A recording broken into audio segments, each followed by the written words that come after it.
Bonjour et bienvenue au carrefour des idées avec à l'affiche pour vous aujourd'hui l'ouvrage qui a pour titre Kankan Nabaya, une incursion au pays de la claire savane guinéenne.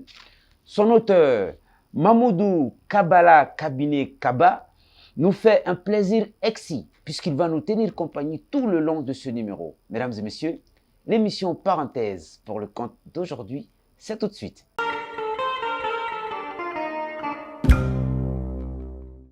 Kankan Nabaya, une incursion au pays de la claire savane guinéenne. Cet ouvrage qui entraîne le lecteur dans un univers qui fait rêver est un témoignage dont le but est de lutter contre l'oubli des valeurs essentielles qui étaient le socle de la société d'antan et qui ont presque disparu aujourd'hui de notre quotidien. Natif de Kankan, Mamoudou Kabala Kabine Kaba est diplômé de la faculté de médecine pharmacie odontostomatologie de l'université Gabal Abdel Nasser de Conakry.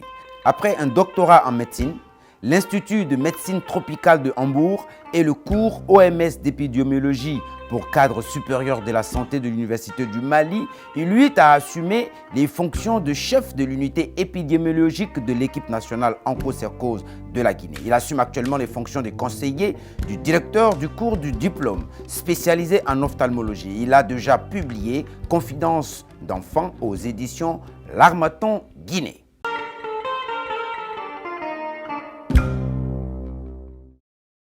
Mamoudou Kabala Kabine Kaba, vous êtes chez vous à la maison, bienvenue. Merci beaucoup. C'est un immense plaisir pour nous de vous recevoir sur ce plateau. D'ailleurs, on vous avait déjà reçu, mais alors, le virus de l'écriture vous a déjà, on va dire, attrapé. Et donc, il y a d'autres, vous nous venez avec 3 autres ouvrages. Donc, nous aurons le plaisir de partager avec nos téléspectateurs. Alors, donc, je disais tout à l'heure que le titre de votre ouvrage, donc, c'est Kankan Nabaya, une incursion au pays de la claire savane guinéenne. Et bien, rapidement pour nos téléspectateurs, c'est un ouvrage donc qui nous plonge dans l'histoire de Kankan, mais à Kankan, donc au cœur de la cité hospitalière, donc Nabaya. Mais ce qui est tout de suite intéressant dans votre ouvrage, puisqu'on l'a lu avec plaisir, hein, beaucoup de bonheur d'ailleurs, ce qui est intéressant là-dedans aussi, c'est qu'il s'agit de Kankan, c'est vrai, mais ce n'est pas Kankan que nous connaissons aujourd'hui. C'est-à-dire que vous donc, nous transportez dans l'histoire, c'est la cité de Kankan avant la colonisation et pendant la colonisation. Alors, donc avant l'échange que nous allons avoir tout de suite, je voulais signaler ça. L'ouvrage est préfacé par El Hadj Mamadi Condé, c'est bien ça? Pardon, El Hadj Lansana Condé, qui lui est critique littéraire. Et ça, en très peu de mots, il donne au lecteur de saisir l'essence même de votre ouvrage. Il y a 2 éléments qui ressortent là-dedans et que je voulais tout de suite indiquer avant qu'on ne commence. C'est-à-dire qu'il dit que votre ouvrage, ça c'est le préfacier qui le dit, votre ouvrage a une valeur scientifique. Et que à cette valeur scientifique également, il indique que ça a une valeur historique aussi, bien que ce ne soit pas un livre d'histoire, bien entendu, c'est un roman. Mais aussi, il parle du sérieux du travail qu'il y a là-dedans et invite les lecteurs à découvrir. On va maintenant vous laisser la parole. Vous êtes natif de Kankan. Est-ce qu'on peut dire, le fait d'avoir écrit Kankan Nabaya, vous êtes un peu nostalgique, beaucoup, moyennement, ou pas du tout de ces époques de Kankan? Oh, nostalgique, pas tellement, mais je ne voudrais pas que la génération actuelle oublie ce qu'était Kankan. Que les gens sachent comment on vivait, comment on était organisé et comment les choses se passaient. Donc c'est une manière de me décharger d'un fardeau. Je ne serais pas heureux de tourner le dos à la terre ferme avec ce que je sais, sans le partager avec les choses. Bien, donc c'est donc, on va dire, un devoir pour vous hein, vous avez eu besoin de vous acquitter de ce devoir de transmission. Et ce que j'ai pas dit aussi, c'est que le préfacier a rajouté que on peut mettre votre ouvrage là, Kankanabaya, sur le registre des travaux de mémoire, un travail mémoriel, comme si vous aviez besoin de travailler sur la mémoire de cette cité, de sa vie, de ce qu'elle a été, comme vous avez dit, dans sa philosophie même de vie, des plus petits gestes de la vie jusqu'aux plus importantes. Et c'est vrai aussi qu'il se dessine au fil de votre récit cet attachement que la Kankan a toujours eu pour la religion. En fait, la religion, la place importante que la religion islamique occupe donc dans cette vie de Kankan. Kankan Nabaya, donc c'est le titre de l'ouvrage de Mamadou Kabala Kabiné Kaba, donc docteur de son état, et ça il faut le signaler. Vous avez déjà rendu de bons et loyaux services à votre état, donc maintenant vous faites valoir, vous avez fait valoir vos droits à la retraite, et ça vous donne beaucoup plus de temps pour écrire, parce qu'il y a deux autres ouvrages aussi effectivement dont on va parler. Alors, Kankan Nabaya, puisque c'est de cet ouvrage qu'il s'agit, le tout premier élément qui est abordé là-dedans, c'est les fondements de la, on va dire, de la stratégie organisationnelle de cette société, de la ville de Kankan. On aimerait bien vous entendre là-dessus, puisqu'effectivement, il y a des choses intéressantes. Et tout de suite, j'ai envie de souligner, c'est que votre ouvrage, vous avez dressé le récit, disons donc, avec une conversation, et on a trouvé ça charmant, hein, une conversation entre un jeune garçon et son grand-père. Et c'est une conversation donc comme ça qui évolue, et la même conversation évolue entre le jeune garçon et son grand-père pendant une bonne partie du récit, et c'est comme ça qu'on traverse les chapitres, mais toujours avec cette conversation. Pourquoi avoir choisi cette façon de vouloir raconter en utilisant justement ce dialogue qui est d'ailleurs un dialogue plutôt intime entre un grand-père et son petit-fils? Le livre, il parle d'un texte que j'ai appelé le traumatisme d'un rendez-vous manqué. À l'époque à Kankan, tous les jeudis, les jeunes gens se retrouvaient répartis en deux groupes et se mesuraient en force physique. On voyait qui dominait qui. Ça était si pathétique, si grand, et que la seule fois que moi j'ai été, de plein de cocoranique, j'ai été, bon, je fus la première victime. D'accord. Parce que les deux entités... Vous n'êtes pas alpha alors? D'une certaine façon. Non, oui, parce que le protagoniste, le héros, enfin ce jeune garçon, il s'appelle Alpha. Oui, Alpha, oui. Alpha, en zone de savane, tous les alphas sont homonymes de Kabiné, Alpha Kabiné, le fondateur de Kankan. Donc quand on dit Alpha, nous répondons. Donc, j'ai vu que les gens, tout le monde allait le jeudi se battre. Je dis, mais moi aussi je viens. Je suis venu, il y avait deux groupes. On dit Ponibougou, on dit Dospo. Mais la caractéristique était que les gens ne se connaissaient pas très bien entre eux. Et il fallait s'affronter et prouver qu'on domine l'espace. Alors moi, je me suis trouvé en prise avec quelqu'un qui m'a regardé méchamment. J'ai même mis peur de son regard. Et qui était plus grand, plus fort que Alpha. Hein? Il m'a demandé, moi aussi, si ce n'est pas ça, je me demande, mais toi aussi, d'où viens-tu? Mais je ne pouvais pas.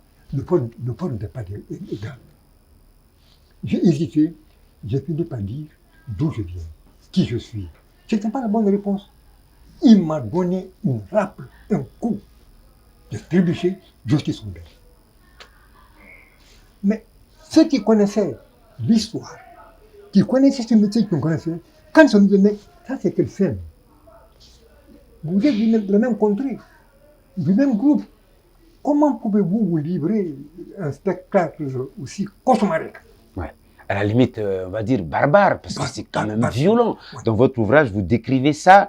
Et puis, l'espace se trouve en dehors de la ville. Donc, on va en dehors de la ville, à l'abri de tous les regards. Et on organisait ça. Et ça, les jeunes se livraient vraiment à ça. D'ailleurs, dans un passage, vous le mentionnez, à un moment donné, le pauvre Alpha, face à cette situation-là, pensait à ses parents. Sauf qu'il n'y avait personne en ce moment-là pour venir à son secours. C'est quand même curieux. Et plus loin, vous allez expliquer le jeune Alpha quand il va... Enfin, j'essaye de faire avancer un peu l'histoire puisqu'il y a tellement de choses à dire et le temps, il court très vite. Mais le jeune Alpha, quand il va repartir à la maison, tout son problème, c'est de comprendre comment et pourquoi on laissait faire ce genre d'activité, ce jeu qui était caractérisé par cette barbarie. Oui. Peut-être même qualifié de cauchemardesque. C'était un cauchemar. Mais la notabilité ne pouvait pas aussi ne pas céder à la volonté des jeunes. Donc on se retrouvait là. Avec Ousmane Darako, on avait une certaine liberté, une certaine indépendance, et on s'affrontait. Voilà. Donc, moi j'étais victime, mais le type, il était sur moi, il voulait que je parle, que je dise, je viens. Je ne peux plus dire je viens parce que ce que j'ai dit ne convenait pas. C'est un monstre qui me voit, qui me connaît, qui dit, mais vous êtes de la même famille. Oui. Comment pouvez-vous vous livrer à une scène aussi cauchemardesque? Et là, il m'a quitté. Donc, j'étais poussé. Je l'ai quitté.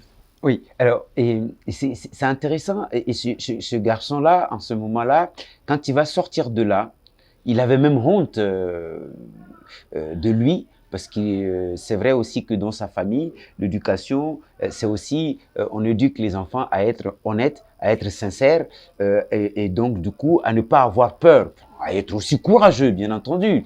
Et donc, il avait honte de lui-même. Mais il va aller demander à son grand-père pour savoir la raison de l'origine même de ce jeu, donc qui opposait des groupes à se battre. D'où vient ce jeu-là puisque bon, il en est... Bon, c'est-à-dire que Kankan recelait de 4 quartiers qui étaient en binôme. Il y a 2 quartiers qui étaient foncièrement la même chose, 2 autres la même chose. Donc, la rivalité entre les 2 quartiers a amené à ce jeu. Qui va dominer qui? Le dernier mot revient à qui? Il y avait, ces 2 quartiers-là avaient un lien viscéral. De par même les ancêtres, ils se liaient. Il y avait le clan de Manankoroda et Timbo, il y avait le clan de Soubé et Kabata. Donc, c'est ça.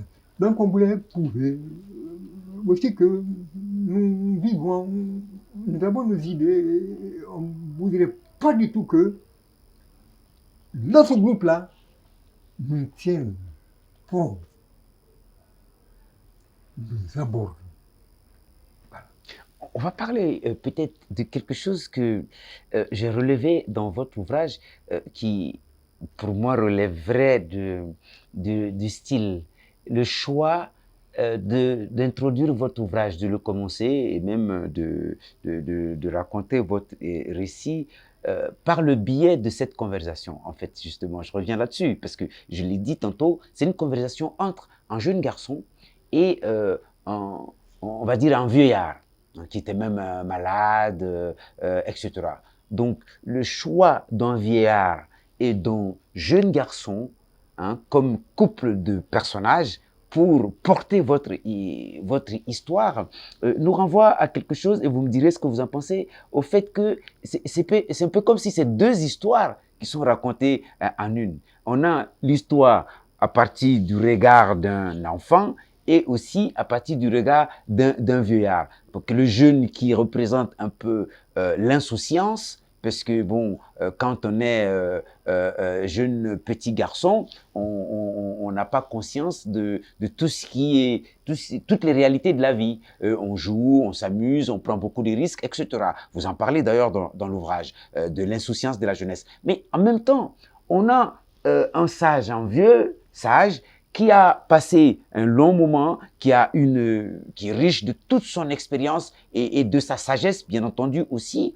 Et donc, ce garçon qui demande qui demande ça, toutes les questions qu'il ne comprend pas, le vieillard explique. Qu'est-ce qui explique ce choix de cette conversation hein, qui tient en gros, qui est le fil rouge en quelque sorte de votre roman? Okay. Au terme du combat, le jeune Alpha, il voulait en savoir plus. Il voulait savoir exactement ce qui se passe.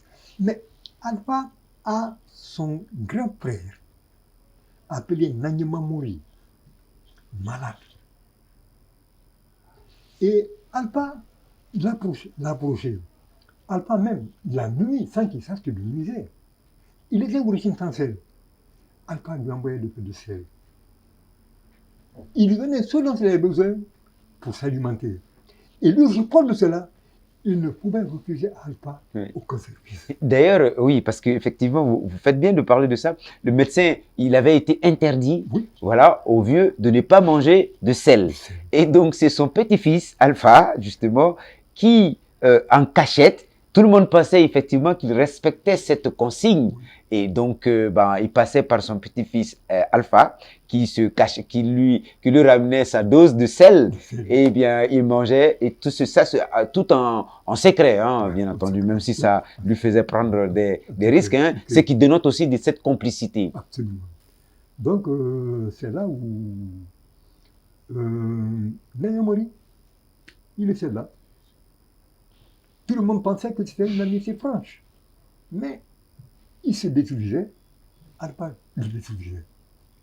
Et ils ont été comme ça, jusqu'au jour où, vous savez, c'est comme ça, où quelqu'un a renversé le bol un jour, un chat est venu à côté, un autre enfant a touché au bol.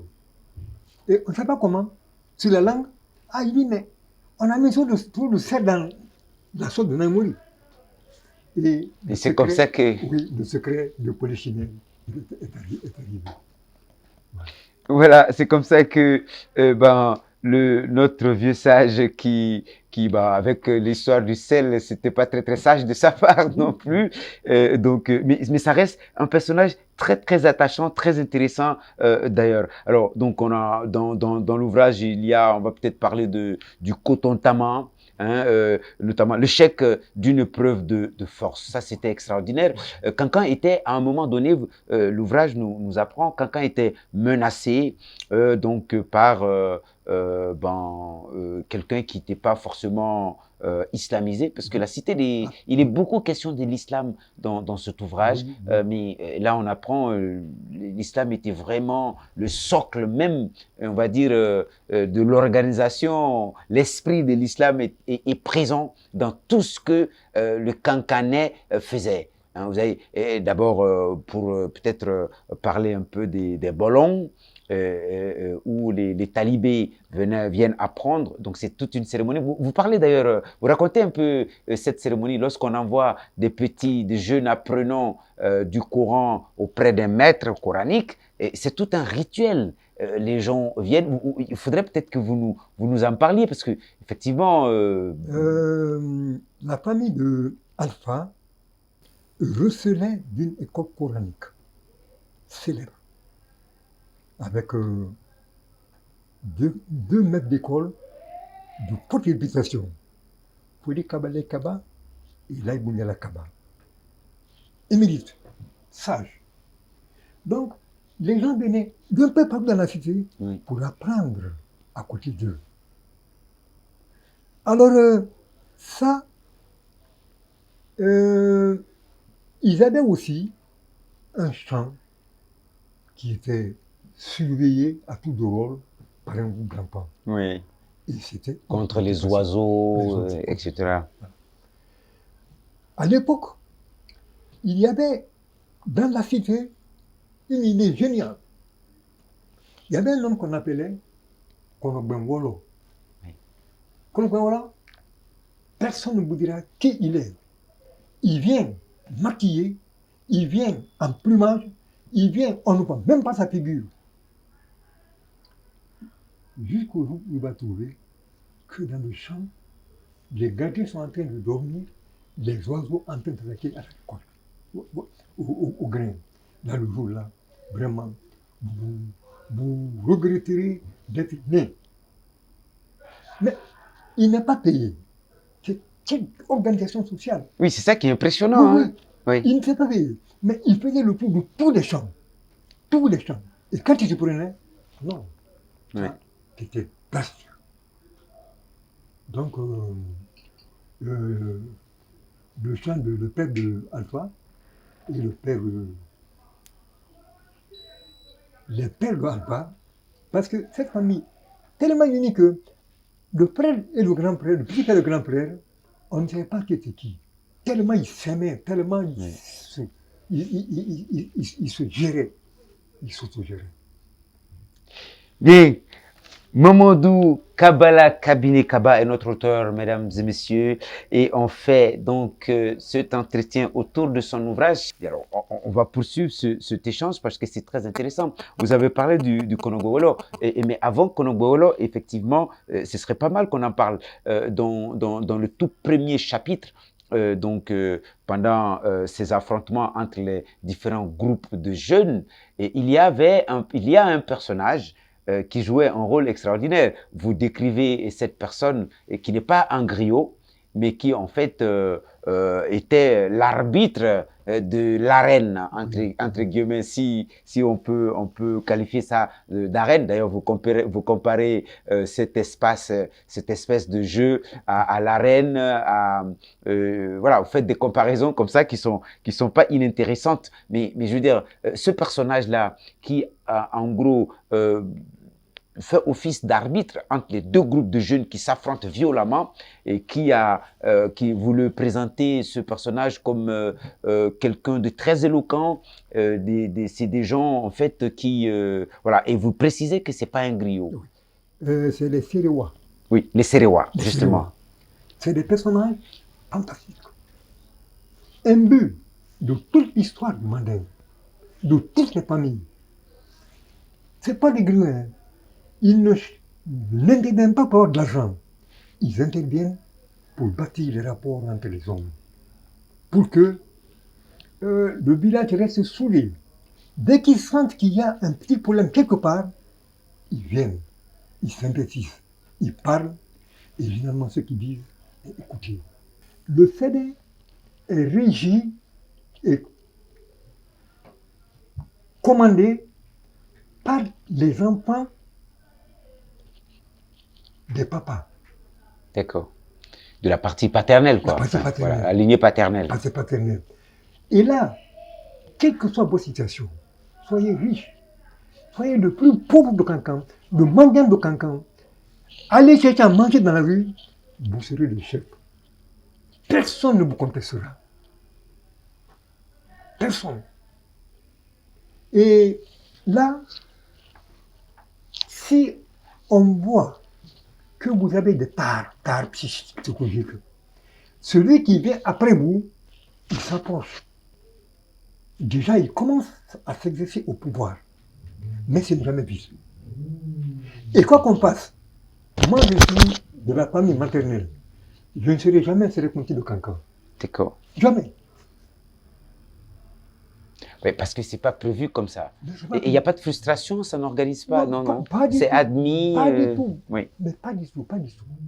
Alors, effectivement, des CD, on va enchaîner tout de suite sur la Mamaya, qu'on connaît du Cancan. C'est, je veux dire, la Mamaya de Cancan, vous racontez dans l'ouvrage, effectivement, que tous les Kankanais aiment bien aller célébrer, fêter la Tabaski à Kankan. Donc, on s'aperçoit quand même dans votre ouvrage que c'est une pratique qui ne date pas d'aujourd'hui. C'est ça qui est aussi saisissant, en sachant que pour ces époques-là, ben, vous expliquez en détail comment cette manifestation artistique et culturelle se tient.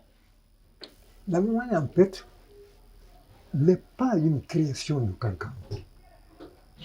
La Mamaya est malienne. D'accord. Elle est malienne. Mais nous l'avons adoptée, on l'a ceinturée, on l'a aimée plus que les Maliens. Et les Maliens s'inspirent de ce que nous faisons dans la Mamaya. Il n'y a pas une organisation. La Mamaya et le CD caractérisent Kankan. On ne peut pas ne pas être dans ces deux-là. Ce n'est pas possible. La Mamaya, c'est une danse. Une grande danse, une belle danse. Où femmes et garçons se côtoient autour d'un poulard et dans un cercle. Oui. Oui, un cercle. C'est si beau qu'il est indescriptible. Il faut le vivre, il faut le voir. La Mamaya fait Kankan. Alors, c'est peut-être qu'une petite question à poser à ce niveau, parce que bon, c'est quand même une manifestation artistique, hein, et avec la forte présence, je veux dire, des centres coraniques et puis de l'omniprésence, comme ça, si je peux me permettre de dire, de l'islam, ça n'a pas posé des problèmes à ce niveau. Nullement, Oui, parce que effectivement, nullement, oui. ça n'a absolument Oui. rien. Les religieux, ils n'en parlent pas.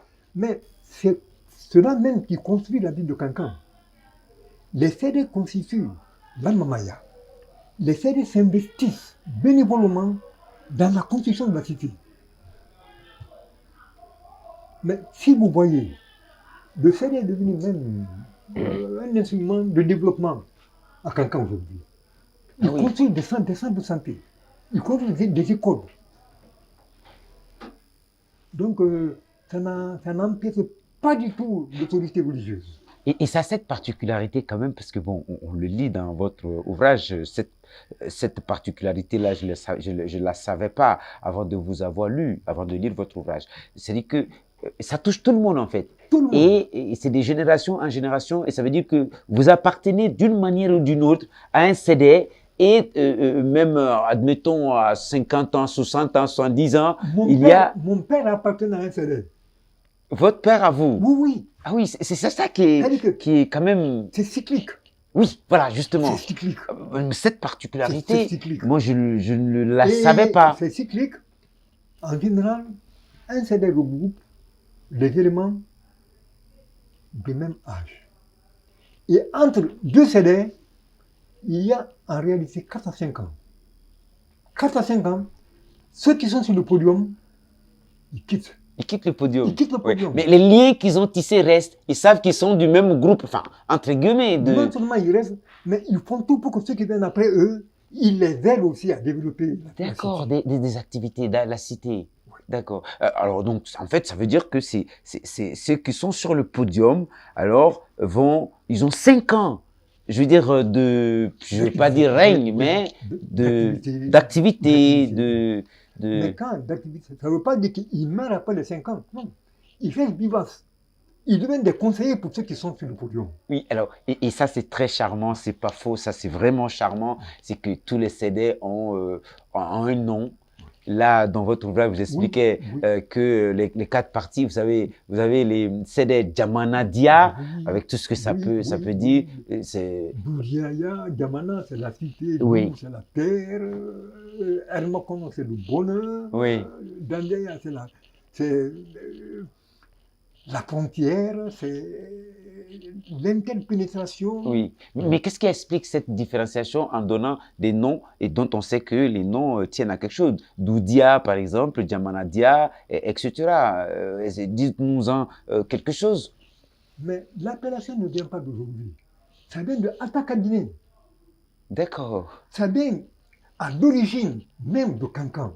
Vous en parlez, bah, puisque c'est cyclique et que bon, depuis ces époques jusqu'à maintenant, c'est les générations qui se succèdent, ce qui fait qu'à un moment donné, et alors, ça a son côté un peu drôle, c'est que ça fait, on aura un CD, par exemple, CD Jamanadia 1, Oui. CD Jamanadia 2, Oui. CD Jamanadia 3, Oui. etc., Oui, etc., comme etc. ça, oui. Et c'est vrai que c'est frappant parce que les liens que ces CD-là, les membres de ces CD tissent entre eux, ça dit que ils mènent leur vie avec ça. C'est ça qui est impressionnant quand même. C'est-à-dire que quand il y a les baptêmes, il y a les mariages, il y a même au-delà de la période du podium, entre guillemets, ces rapports-là tiennent quoi. Il y a même des conflits. Dans les familles, les CD sont ensemble. Ils n'ont pas besoin d'aller chez le juge. Ils s'asseyent, ils disent la vérité. Et la vérité est appliquée. Allez, on va changer peut-être de thème. On reste toujours dans le même ouvrage parce qu'effectivement, pour ceux qui auront l'occasion de le lire, vous verrez qu'il y a plusieurs chapitres et chaque chapitre justement aborde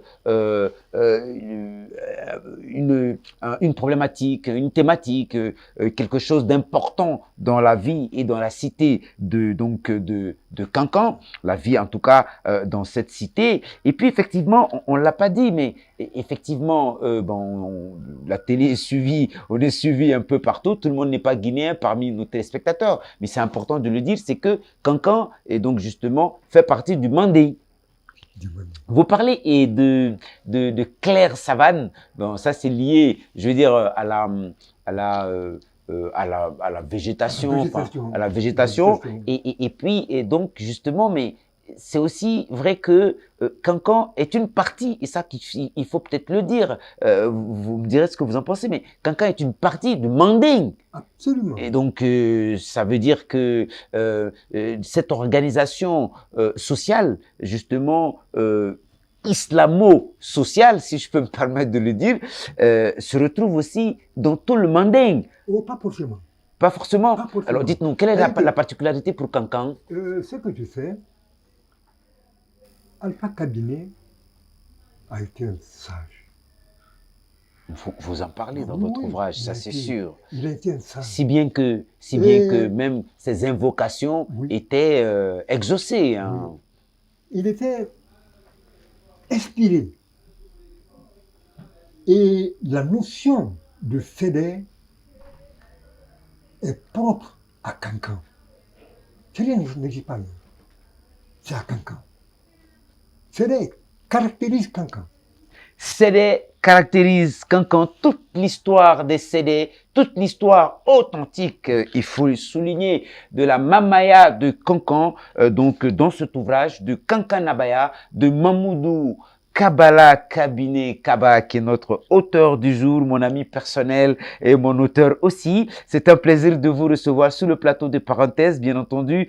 Mais là maintenant, je souhaiterais qu'on parle d'un passage qui est intéressant dans votre ouvrage, le respect de la parole donnée. Et il y a un passage, je veux dire, sublime, magnifique sur ce passage avec l'histoire de cet Uridi qui est venu à Cancan, mais dont qui avait déjà été signalé, hein, parce qu'à l'époque, évidemment, des consultations étaient faites et il y avait, comme vous le dites d'ailleurs, des sages qui consacraient toute leur vie à la prière, à la dévotion, hein, mais vraiment à la dévotion, à l'invocation du Tout-Puissant Allah, hein, entre guillemets. Mais et puis c'était des gens tellement honnêtes et sincères, hein, d'après votre ouvrage en tout cas, que lorsqu'ils évoquaient je dis la faveur du ciel, c'était exaucé. En sachant qu'effectivement, on n'en a pas parlé, mais c'est important. Il y a beaucoup de choses,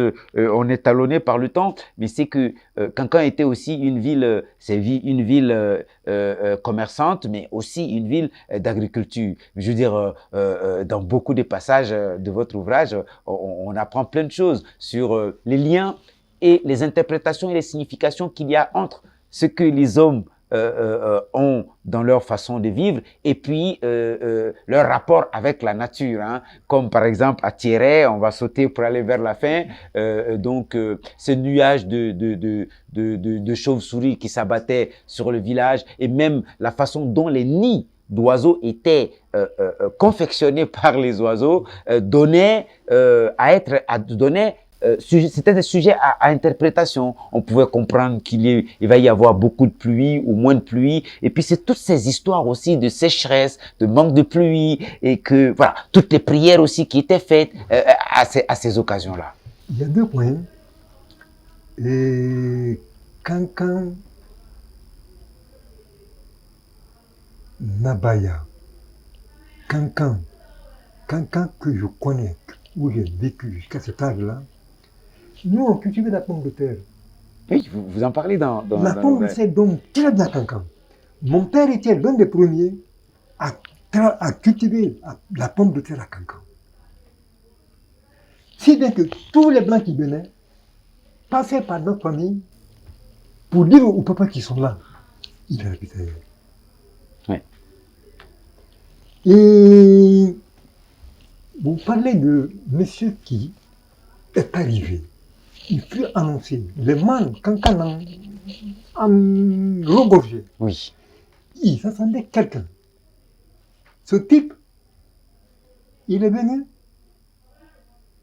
Son nom c'était Lonseni Koma. Un véritable Kankanais ne s'attaque pas à un Koma. Il a peur de lui, il le respecte. Oui, parce qu'après, il y a eu des pactes. Il lui vaut tout. Koma a toujours voulu quitter. Mais chaque fois, on le retenait. Jusqu'au moment où il a rendu l'âme à Kankan. Donc, il fut traité avec égard. Sa concession, jusqu'à présent, des gens qui ne connaissaient pas bien l'histoire avaient voulu s'attaquer à sa concession. On même été pour décider le conseil de conseil. Kankan a dit, non, vous quitterez le Kankan. La maison là, c'est pour lui. Sa famille y est jusqu'à présent. Mamoudou Kabala Kabiné Kaba, notre auteur du jour, et nous faisons donc la causette autour de son ouvrage qui a pour titre, je le présentais tantôt, Kankan Nabaya. Voilà, donc mesdames et messieurs, à présent, nous allons mettre un terme à cet entretien pour passer tout de suite à la deuxième rubrique qui est le marque-page.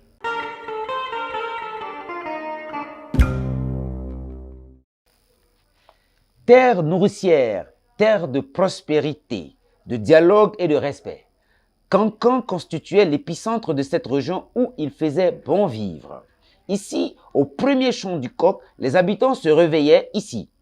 Vivre 100 ans sans le moindre signal du temps ne surprenait personne. Dans cette cité, la vieillesse était vénérée. Dites-vous, la vie du troisième âge importait dans toutes les prises de décision. Ici, les rayons du soleil étaient si doux et l'atmosphère si sereine que le besoin de travailler s'imposait à tout le monde. L'oisiveté, la médisance, l'escroquerie, la recherche du profit personnel étaient toutes les attitudes inconnues aussi bien dans le langage que dans le comportement de cette population. Kankan était réellement un pays de cocaïne, un havre de paix. Cette cité appartenait à tous ceux qui avaient le bonheur de fouler son sol. Il n'existait aucune démarcation, aucune différence entre étrangers et autochtones. Ici, on n'était pas que le fils de son père et de sa mère, mais un être dont l'évolution était suivie de manière soutenue par l'ensemble de la population. Le langage familier qui sortait de la bouche de ceux qui y arrivaient était, je cite, « J'y suis et je demeure ». Tel était l'esprit, la quintessence de Nabaya. Voilà, ça c'est le premier extrait, mesdames et messieurs, que nous avons proposé donc dans ce marque-page. On va passer à un deuxième extrait à la page 72.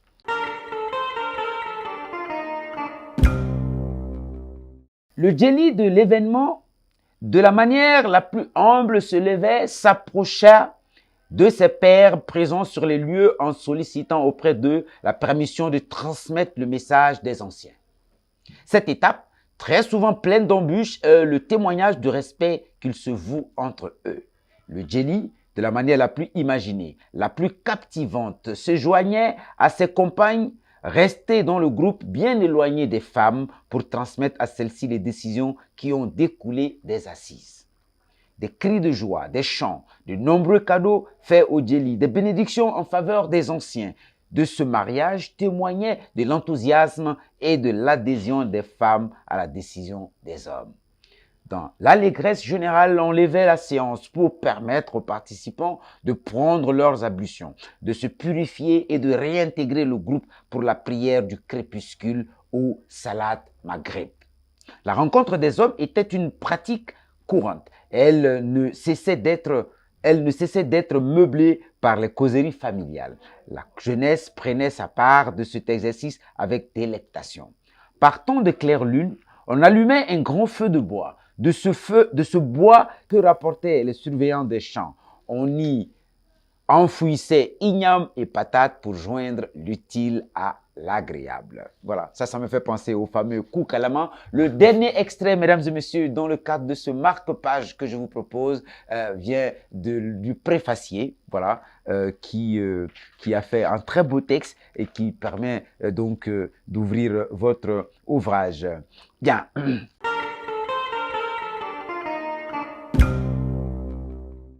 Donc, je suis page 7 à la préface.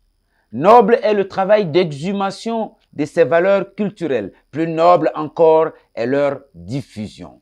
Et c'est bien le double objectif que s'est assigné l'auteur de notre ouvrage. Ce livre est, selon le jugement de quelques sages, un excellent éclairage sur l'histoire de Cancan.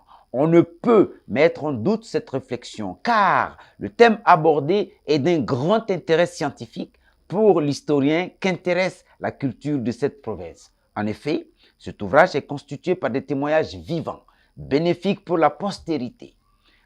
Sa valeur documentaire le prédispose donc à un usage pédagogique. Ainsi, plus qu'un roman plein d'imagination, le caractère scientifique du travail plaide pour son inscription au registre des mémoires. Fin des citations. Mamadou Kabala, Cabinet Kaba, merci pour cet ouvrage, bien entendu. À présent, mesdames et messieurs, merci de votre compagnie. Vous nous avez suivis tout au long de cet entretien et ce n'est pas fini. La dernière partie, c'est les questions que nos téléspectateurs posent à notre auteur face caméra. C'est parti.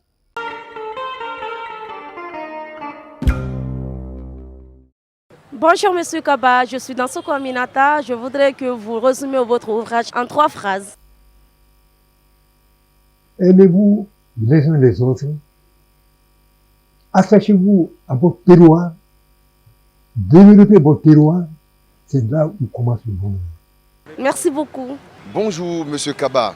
Bonjour. Moi c'est Sila Malik. J'aimerais vous poser une question. Qu'est-ce que les Sérés et les Mamaya représentent pour vous? Ça représente l'unicité de Cancan, la valeur culturelle de Cancan, la solidarité de Cancan. Mamaya, il n'y a pas de pauvres gens. Seda, il n'y a pas de pauvres gens.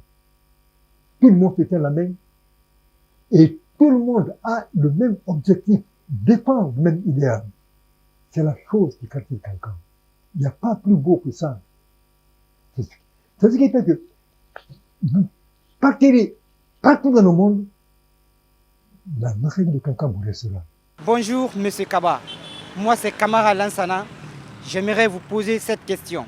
Qu'est-ce qui explique la place de l'islam dans la région de Cancan? Cancan est une ville de pitié, d'interprétation, d'aide, d'entraide. Et c'est les valeurs cardinales sur lesquelles on pose toute la position, quelle qu'elle soit. Aimez-vous les uns des autres. Le Cancan est simple.